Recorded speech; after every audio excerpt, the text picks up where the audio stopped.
Good evening. I'd like to welcome everyone to our annual report to the public. I am Sarah Alexander. I have been blessed to be the superintendent here.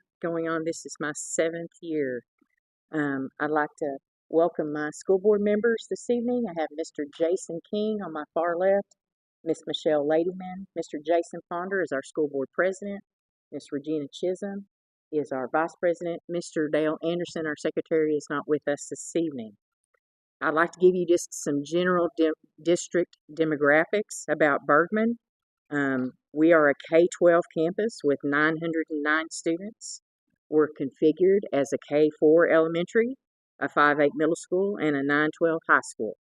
There are 89 certified teachers and administrators, plus another 78 classified support staff that work very hard to operate this school each day. The student-teacher ratio for the district is 12 to 1. The average number of years of teaching experience for our staff is 13.37 years.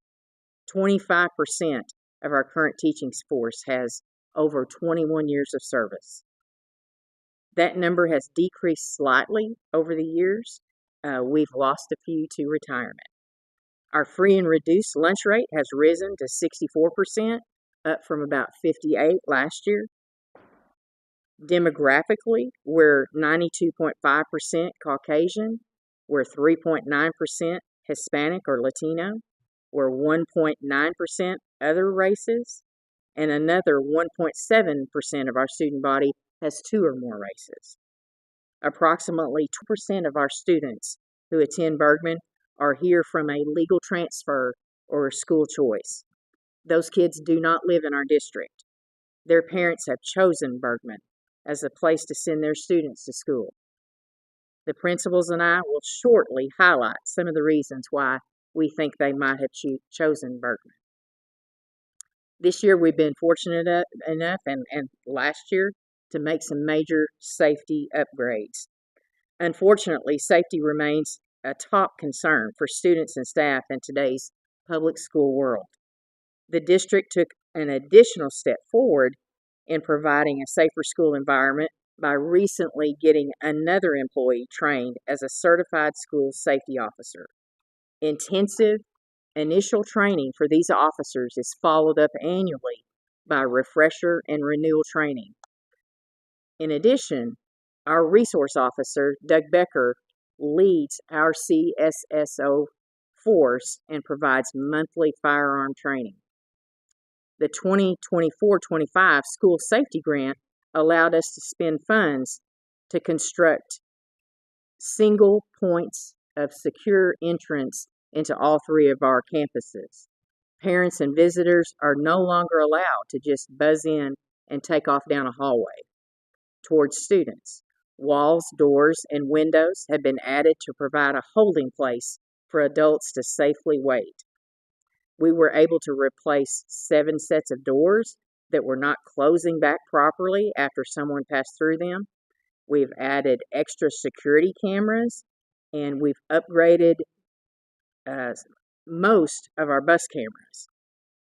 Professional development on school safety topics was a focus for all of our classified and all of our certified staff this past August. We practiced a campus evacuation drill, a major bleed incident, an opioid overdose event, and teachers have been teaching with their classroom doors locked in order to prevent any unwelcome people from entering. We will continue to train for the events that we pray never happen here. Our campus, like many others, was not built in a time when safety was such a major concern. However, yearly safety improvements will continue to be a major goal for us. Our operating budget. When I speak of the operating budget for a school, I'm talking about things outside of the federal money that we get. It's money that's generated from state foundation funding and local tax revenue. For our operating budget for the 25-26 school year, 78% of our $10,345,385 budget, 78% of that is in salary and benefits. 4.2%, or $443,614, is in utility. We spend a lot on lights, natural gas, um, telephone, trash, sanitation. Um, it costs a lot to run this place. Fleet and property insurance is 2.1%, 218,000 plus. Our debt payment, our bond payment is 1.5% of our budget, $164,000. We're purchasing a new bus this year, and the price has risen to $145,000. We will receive some enhanced transportation money to help offset a little bit of that. All the other supplies that it's going to take to run our campus this year, which includes some major hits, like part of a new math curriculum for middle school and part of a new, Debbie, is it a math curriculum in elementary or reading? Renewing the math curriculum. Those two things together by themselves were well over $100,000. So when you consider that all of the supplies, all of the books, all of the pens and pencils and everything, all of the maintenance supplies, ground supplies, everything added together is 12.8% of our budget. $1,334,026. Next, our principals will speak to our academic status in their buildings. I'd like to bring Miss Amy Curtis to the podium, Mr. Jason Keys, and Miss Debbie Atkinson.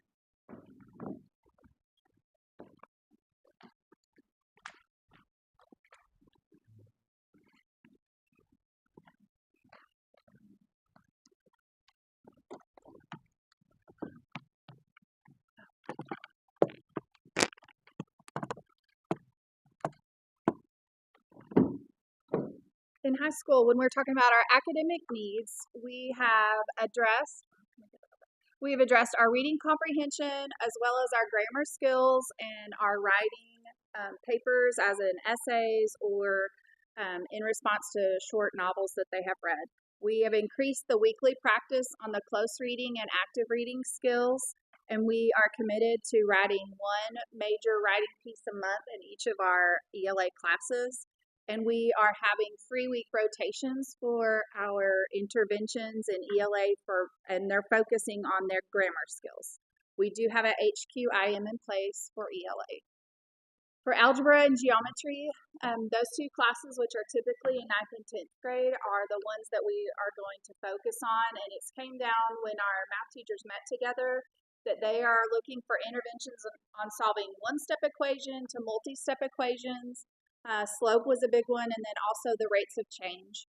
Geometry teachers are also working on their basics in solving equations, but they have both signed up for the 5-day training that is by the APSRC, and those 5 days are sprinkled out through the school year because we are focused on our geometry scores, and we are hoping to raise those by getting our teachers in connection with other geometry teachers from around the state, and then as well as some math experts from APSRC. Algebra and geometry also have HQIM in place. We do have other interventions for core classes, and I might add that we do have 3-week rotations also in algebra and geometry.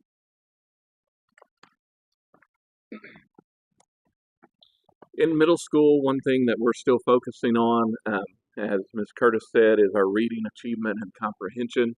Students being able to read a passage, answer questions, and understand what they have read. Reading, we do AR point incentives, different things like that. We'll talk a little bit more about that a little bit later. But in math, it's a new year for us because we got a new curriculum, as Ms. A stated.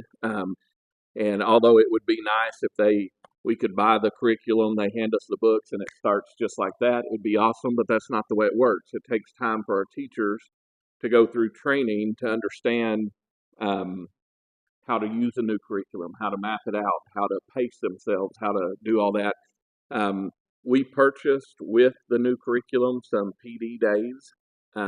We have used one of those days, and we've used 2 of those days, and we've got one more coming up to on-site, face-to-face. The first 2 days were online, great, but not as good as having somebody face-to-face. So that's something that we're looking at. Fifth and sixth grade increased fact fluency and increased Atlas scores. If you look across the state, I think Ms. Curtis and Ms. Atkinson will agree math was pretty low across the state. So we're looking at using the new curriculum to increase our scores in math to help that. Um, it is HQIM, so we're trying to, with the PD and everything, use it effectively. Purchase HQIM in math and science. We are still looking into science. We have still worked a little bit with the Bailey Group. There's just not a lot of options right now in science for middle school as an HQIM, so we're we held off for that for a little bit.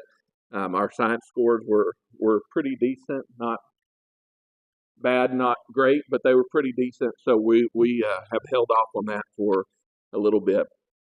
Interventions. We are currently using Star Screener and IXL diagnostics to place kids in groups. We are also using our Atlas scores for groups. We worked with Dr. Josh Ray with the Bailey Group, and we worked with him 2 days now, and he has really helped us set up intervention groups and how to get those rolling, how to get those started for us, and it has helped us quite a bit to focus on the needs instead of the whole group, the needs of each specific student that way. So that is kind of the academic needs of the middle school. In elementary, the academic needs, of course, are reading and math and science, and we are not as specific like algebra, geometry. Everything's kind of lumped in that foundational piece of reading and math. So we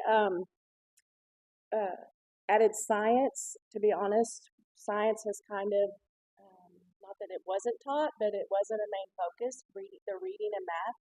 But this year, they've added science to be an equal piece of our testing. So we have upped our game in science. We have chosen essentials, kindergarten through fourth grade, that we are now focusing on and assessing. We've added science to our report cards, kindergarten through fourth grade. So we have uninterrupted teach time already for math and reading, and we've added science time for our third and fourth grade classes. So they have that time also to spend on the science instruction. We do have daily targeted interventions. What's really nice now is that kindergarten, first and second grade have an assessment that we get data that we can, we've always done our own and had lots of data, but this is the data from the state now that's matched, from every kindergartner is supposed to know this and where we are. So we actually can take that data and pinpoint exactly what interventions are needed to help them close that reading gap. We also are providing extensions for the students who have already mastered those skills and know those skills. So that's been a challenge too, because typically a lot of time is spent on focusing on the students who are behind and what we need to do. And there needs to be just as much emphasis on those students who are already mastering that skill, and how far can we move them and take them. And so we've really we worked on that too, and I feel like we started last year with extensions, and this year it's just gotten a little bit better.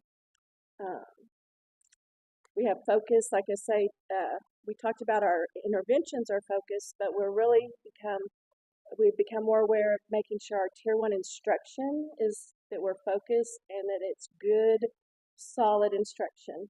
And if we have a lot of students who have been taught something and then they need interventions, that tells us that it's our instruction to begin with. So we've really gotten a lot better at looking at that data and going back and making sure that we're using our high quality instructional materials and the strategies, differentiating and the things we need to make sure our tier 1 instruction is great.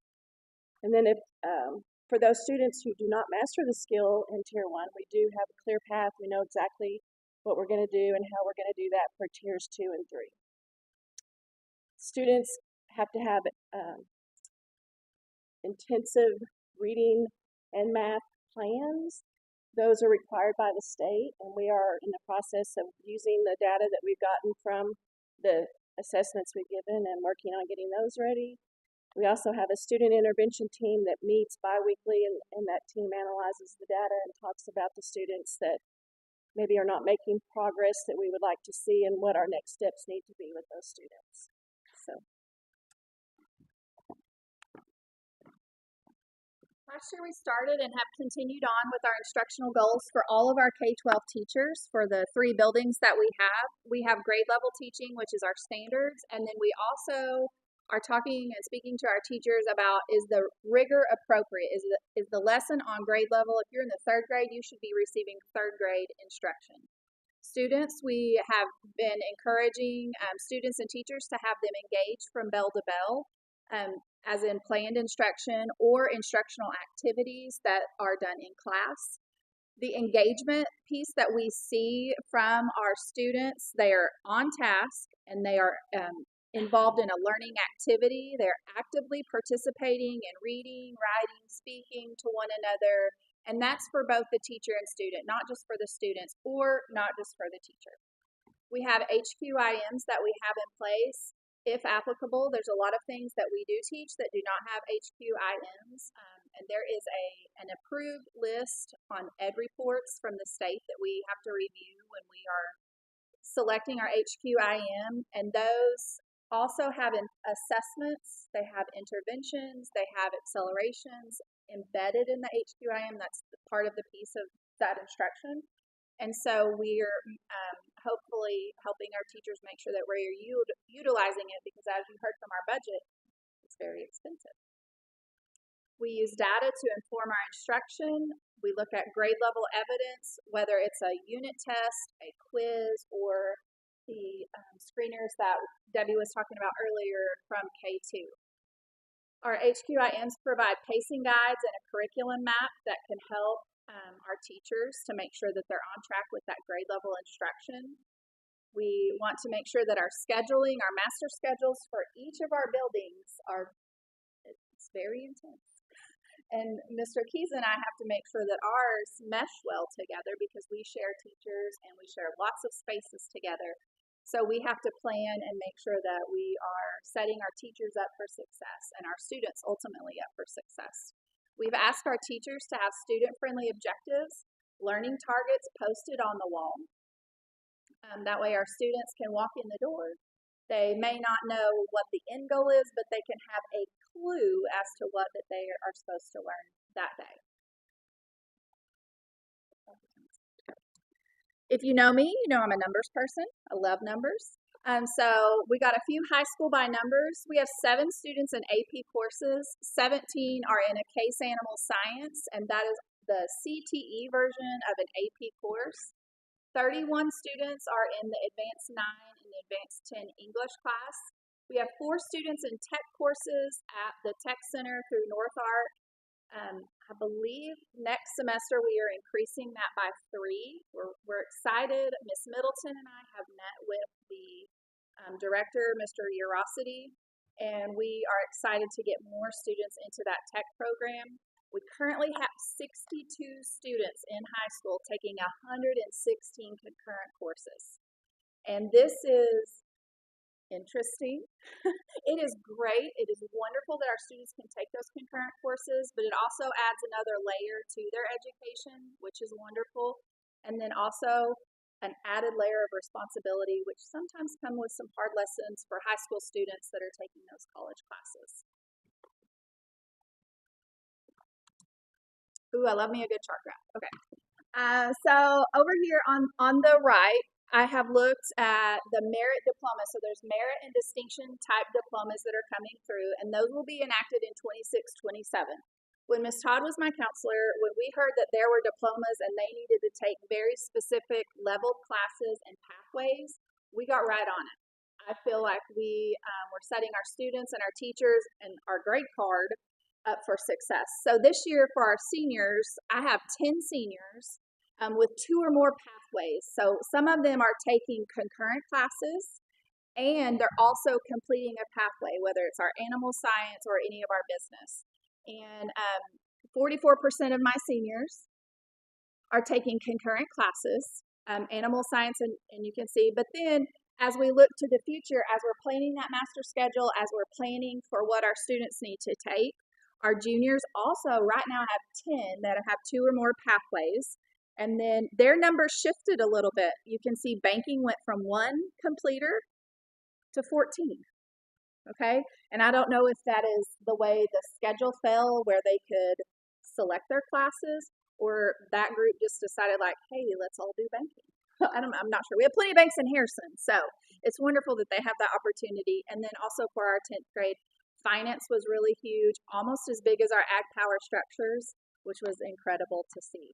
Most of our students that are seniors that have started that ag power structure in 9th, 10th, and 11th grade, because they have 3 classes they have to take in a row, will finish at NAC in our tech center. And so they've received their pathway in high school, and then they're also starting with their career choice and receiving those technical classes for certifications down the road. Y'all, we are busy people at Bergman High School. We have lots of clubs. I'm not going to list all of them, but there is a club, an activity, a choice for every student. Mr. Didier figured out earlier in the year, what was the percentage? I put you on the spot. I'm so sorry.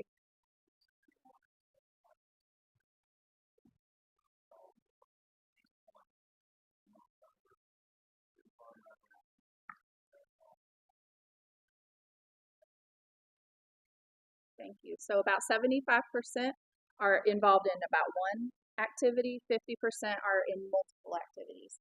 And if you've seen students around here, you know that they have things every single night that they are involved in doing. In high school, for our student involvement, we have focused on our culture and climate over the last few years. We have a Blue Gold Parade, which was a parade inside for the elementary this year. We host reading buddies with our speech classes that go to elementary. We have dress-up days for the entire school. We're about to kick off 2 weeks for Red Ribbon Week, and then homecoming followed right up after that. We have lots of FFA activities, especially when they go down. They put on a little animal show. Last year, they had an ultrasound machine for a pregnant goat. It was really amazing. We have intramural days for all high school students, 9th through 12. They think they're just having fun in the gym, but that's the time when my teachers are together in their PLC and their groups, and they're talking about their curriculum and students. So it's kind of it's a big win-win. We have introductory day on the first day, lots of school rotations. The first day of school, every 20 minutes, our high school students are moving. We held a Patriots Day assembly on September 11th, another Veterans Day assembly on November 11th, and then we held Student Government Election Day in May. We have lots of reward days for student. We just went on our first hike. We'll go bowling at the second quarter and third quarter. We have a field trip, and it varies. Wonders of Wildlife, different things. We hosted our first junior and senior scholarship night the other night, and we focused on careers. So we had North Arkansas Technical Center, Mr. Urosity here, and we also had the college recruiter, Ms. Rosner here, and they were able to answer questions about the merger between U of A and North Ark U of A. So that was a really good informational night. And especially we invited juniors because they definitely need to be thinking about the courses they need to finish up with, and then also how that's going to monetarily affect their future for scholarships, because we all need scholarships. We host a freshman orientation day with the middle school, where we have our 8th graders come up. We also have that night where parents come in and we start introducing them to the pathways and all the things that are going to be happening in high school. We take lots of college days. Every year, the student body gets to go to a different college. We also take them to North Ark Technical Center multiple times in the year. And then this year, we're adding OTC up in Springfield for any student interested in a technical career. So half of what Ms. Curtis said is true in middle school. We do have some of the same activities and things like that. A couple of things here that are new to us. Miss Kara Jeffries, the GT teacher for K-12, has started with the Game and Fish, a partnership to do different competitions. She sent out a list. We got kids to sign up. That is coming up, I believe, or they're going to some Game and Fish conference coming up. There's a whole list of things: tree identification, there's I think it's a BB gun shooting range and all this stuff, but it's a competition for kids, and our kids are signed up for that, and they're excited about it. It's something new. Something we've tried to do a little better at this year is recognize kids with positive principal referrals. The teachers fill those out. I give them a certificate and a sucker or two, and then student of the month. We've done that, given them prizes for that. Quarterly citizenship awards. That will be something that's coming up. Our assembly for that as well. But as you look over the list, if high schools was still up there, it'd be about the same. One thing that my kids are the most excited about, and I think maybe it started last year, is middle school FFA. Mr. Simmons and Mr. Mathis asked about maybe starting that to get them involved, and I my kids are eating that up in middle school. They're loving it. It's seventh and eighth graders. They're getting involved and have their own president and all that stuff, and they're wanting to do. Well, high school did this. Can we do this? And I'm like, sure. If you guys want to plan it, let's do it. And actually got emails yesterday and today about events they're wanting to plan and do. And so we'll be doing that stuff coming up soon. It does involve a petting zoo and stuff like that for fifth and sixth grade as well. But a lot of the list for high school and middle school is the same. Got the same stuff on it. So we share staff and everybody else. So it's good times. So you can see we have a long list. It's some varied activities from the high school and middle school, but we have several opportunities for parents and their students to do things at school. I've listed, you can see the many things. I did not list, when Jason was talking about the game and fish, we have applied and been accepted to, and I can't remember what it's called. I wish I would have thought about it, but our teachers are having to go to different PDs that the Game and Fish is putting on around the state. We have to do certain things, and then at the end of the year, hopefully, if we've done all the things, then we are going to be, I forget what they call the schools that go through this process, but do you remember? I don't remember what it's, but anyway, it is more my teachers right now are the ones having to do more things where your kids are signed, but in elementary, the teachers are going to the different trainings, and then we have to put on, like I know we have to have a fishing derby, an archery, something for archery. There's different things that we have to do throughout the year that our kids will get to participate in. So we're excited about that. Most of these things are yearly things that parents look forward to. They know that we're going to do them. In elementary, we've done Breakfast with Santa for many years. So lots of these things kids and parents both look forward to. And I don't know if there's any. If you have any questions about any of them later, I'll be happy to. I was just going to say, y'all wonder, we always have Amy be our spokesperson. I mean, she is so awesome at talking, and I've done this for 38 years, and I do not like talking in front of people. And she's so awesome. She just gets up there and just talks and talks, and is so good Talks at too it. much, I'm sure. Yes. Hey, You added awesome. Oh, you're so kind. You added a walking club this year. Yes, we Before started a school. walking club. We put gravel. Well, that actually came. We did an admin retreat, and we have to do something that's called the AR app, and we have to have goals for wellness. And we just talked about starting a track around our playground, and so we put gravel all the way around the playground. And on Tuesday and Thursday mornings, right now, we're just doing it with third and fourth graders. But Mr. Dieter is the one that's kind of got that going, and they walk laps, and they get punches, and they earn little feet that they put on a necklace, and they love it. So teaching them to be responsible to keep up with their stuff has been a challenge, but we say, go ahead and run, go walk, do that. And so they love it. I noticed this morning there wasn't as many. The colder it gets, but that's been a really good thing. See, thanks, Amy. Good job. Oh, goodness. Okay. So this is something that we started last year, and our kids, they love it. There's days when we don't get to have our snack, and they're pretty disappointed.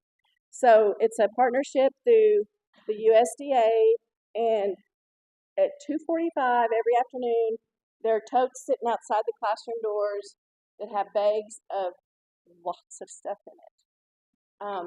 It's 5, and it varies. And sometimes it's like, wow, there's really good stuff in there, that's approved by the USDA, so it's healthy. And they if a student has an allergy, they provide an allergy bag for what their needs are. Like if they can't have milk, then their bag doesn't have milk, and they're very good to do that. But like I said, the kids look forward to that, and we do it right at the very end of the day, and so it's free for us. Like we got this grant last year, and it's been a really great thing.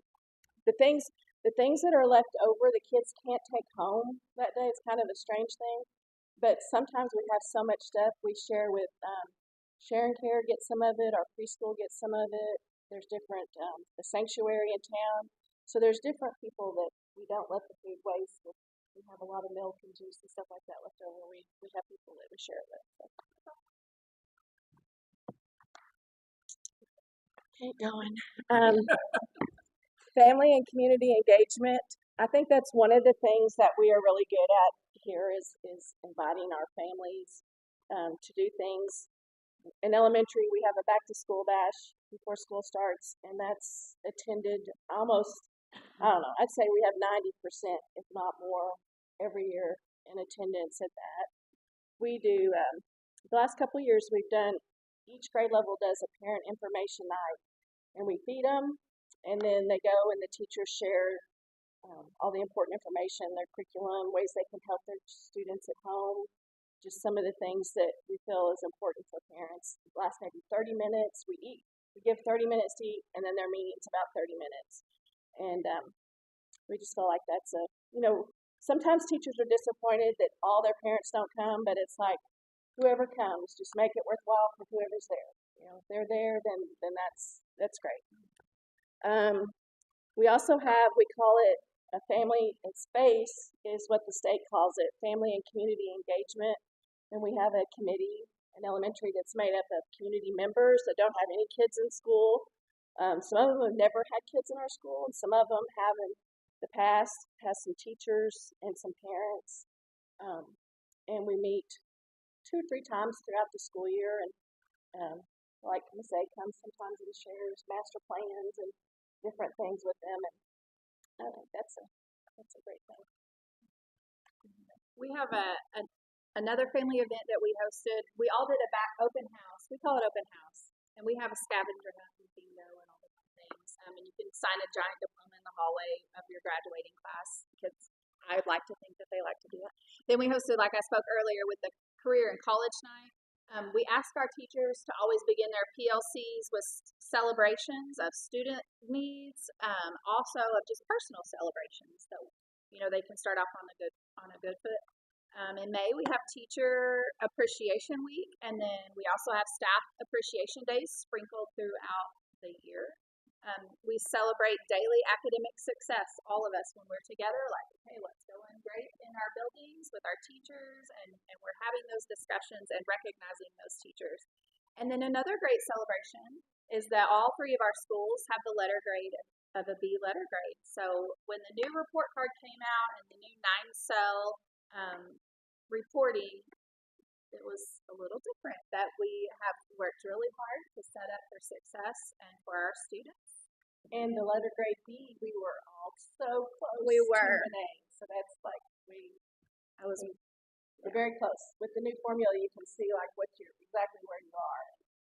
What were you? You were like, I was 1.4 points away. Yeah. Or 1.6, something like that.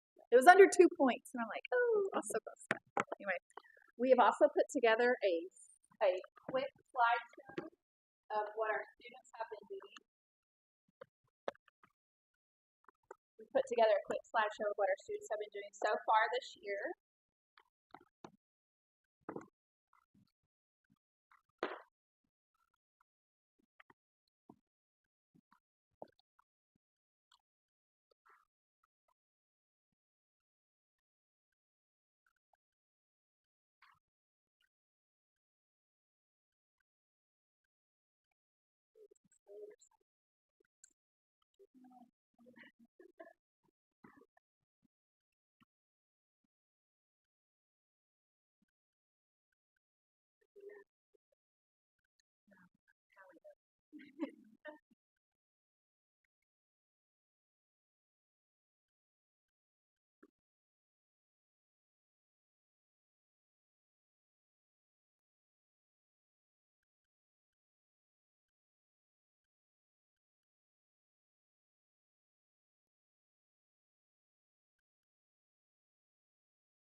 can see, we've only had a quarter of school, but we have been very busy. Our students are everywhere. Lots of fair pictures. We could have probably had 20 minutes of all of our fair winners. On November 11th, when we play Alpino, we will be recognizing two groups of our community. The first group that we will be recognizing are all of our veterans. We'll be welcoming our veterans that night and have a special gift for them. And then also we will be recognizing the fair winners and calling them down and recognizing them as well for our community stage that we have.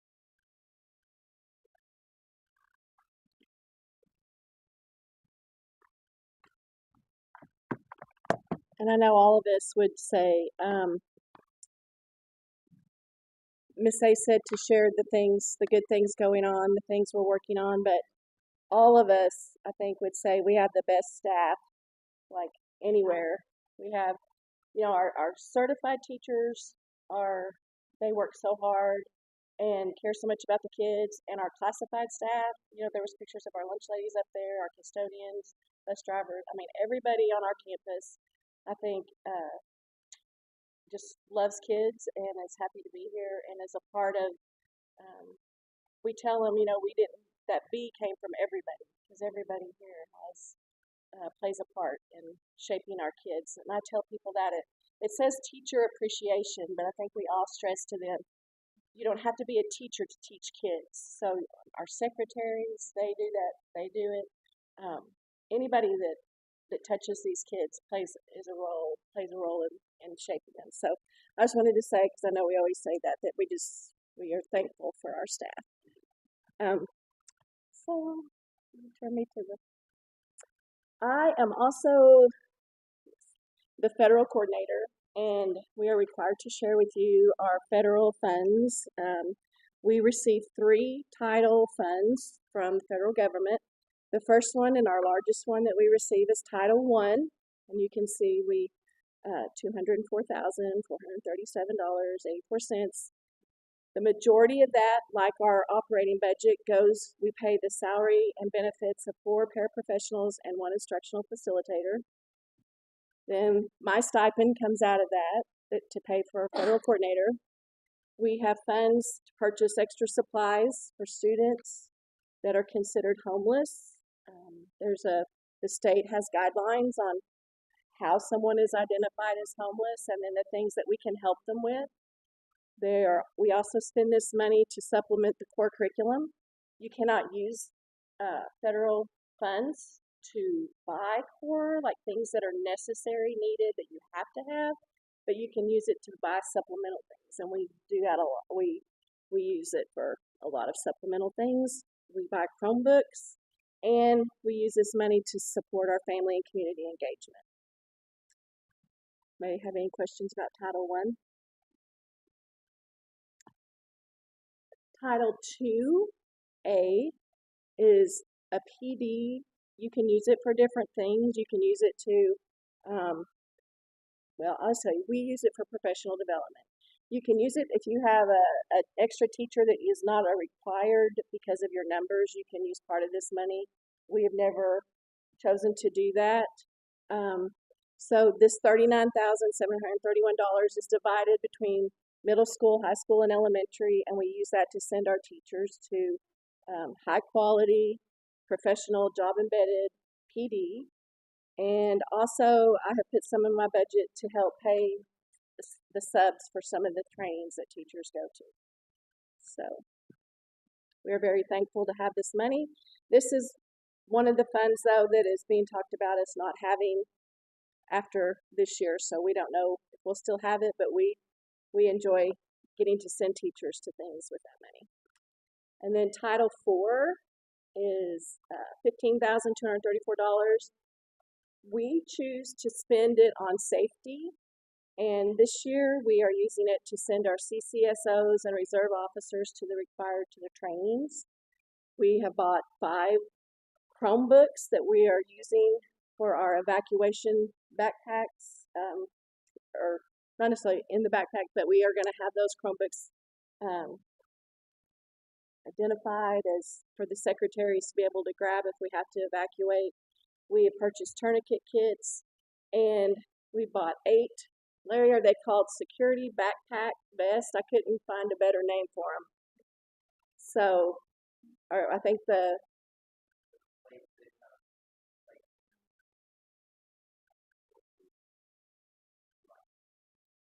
all of our CCSOs, reserve officers that are on campus, they are there 8 of them?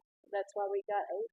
So we have 8 people on our campus that are trained to do that, and they all have one of these backpacks now and vests. So we were excited to be able to get those.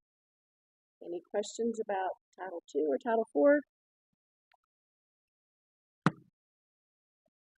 We feel like we spend it well. So, thank you.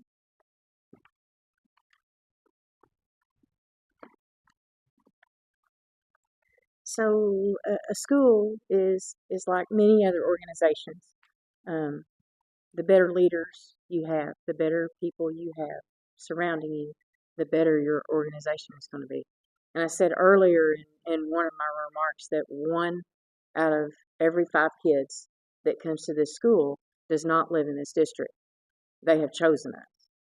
And I hope that my principals have clearly communicated. I hope that I have clearly communicated some of the reasons why they've chosen us. But I would like to recognize Mr. Jason Keys, Miss Debbie Atkinson, Miss Amy Curtis, Mr. Larry D. Deere, Miss Carrie Ponder. Our LEA supervisor is in the crowd, and Miss Nicole Cunningham is not here with us. She's our new testing coordinator. They're a part of my admin team. Miss Shelley Knopsker is here with us also this evening, our district treasurer.